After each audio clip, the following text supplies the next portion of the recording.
எனக்கு அன்பான தேவ ஜனமே, அந்த ராசாத்திய முன் குறித்துட்டாங்க. ஆண்டவர் என்ன பண்ணிட்டாரு? முன் குறித்துட்டாரு. எல்லாத்தையும் முன் குறித்தது பிரகாரம் தான் நடக்குது. இதை கேட்டுக்கொண்டிருக்கிற அருமையான தம்பிகளை, தங்கைகளை, தங்கச்சிகளை, நீங்க நினைக்க, ஐயோ நம்மளுக்கு யாருமே இல்லையே, நம்மளுக்கு துணை இல்லையே, நம்மளுக்கு பக்குவத்துக்கு ஆள் இல்லையேன்னு நீங்க வருந்துறீங்களா? அல்லது இந்த சூழ்நிலையிலிருந்து மாறாம கஷ்டப்படுறோமே அப்படின்னு நினைக்கிறீங்களா? ஆண்டவர் உங்களை முன் குறித்திருக்கிறார். அல்லேலூயா. ஆண்டவர் என்ன பண்ணிருக்காரு? அந்த எஸ்தர் ராசாத்தியை முன் குறித்தது போல உங்களை முன் குறித்திருக்கிறார். நீங்க ராசாவுக்கு அந்த அம்மா வாழ்ந்து எல்லாருக்கும் நல்ல பிள்ளையா நடந்தது போல நீயும் தேவனுடைய பார்வையில உண்மையாய் நடந்திருந்தா, உத்தமாய் வாழ்ந்து வந்தா, உங்க வாழ்க்கையிலையும் ஒரு மாறுதலை உண்டு பண்ண அவர் வல்லவராக இருக்கிறார். அந்த வசனத்தை இன்னொரு வாசிக்கிறேன் கேளுங்க. ராஜா சகல சிறிகளை பார்க்கிலும் எஸ்தர் மேல் அன்பு வைத்தான்.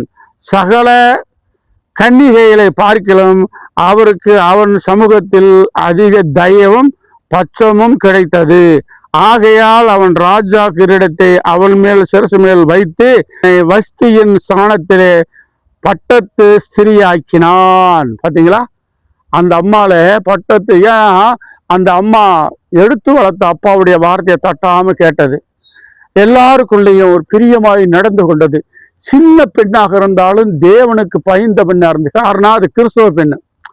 அது கிறிஸ்தவ பெண்ணாக இருந்தனால இன்னொரு நாட்டுக்கு அடிமையா வந்தாலும் கூட எல்லார் இடத்துலையும் அன்பாய் வாழ்ந்தது, உண்மையாக இருந்தது. ஆகவே அந்த பெண்ணை ஆண்டவரே பார்த்து தேர்ந்தெடுத்தார். தன்னுடைய ஜனங்களை காப்பாற்றும்படியாய், பின்னால தன்னுடைய ஜாதி ஜனங்களை காப்பாற்றும்படியாய், அந்த யூத ஜனங்கள் அழிந்திராம போகும்படியாய், அவர்களுக்கு காரியம் மாறுதலாய் முடியும்படியாய் என்ன செஞ்சாங்க? அந்த அம்மாளை தேர்ந்தெடுத்தாங்க. அதுபோல இதை கேட்டுக்கொண்டிருக்கிற என் அன்புக்குள்ள ஜனமே, நீங்களும் அவருடைய வார்த்தையை கேட்டு கீழ்ப்படிந்து எஸ்தர் ராசாத்தியை போல உண்மையும் உத்தமாக இருந்த உங்களை உயர்த்த வல்லவராக இருக்கிறார்.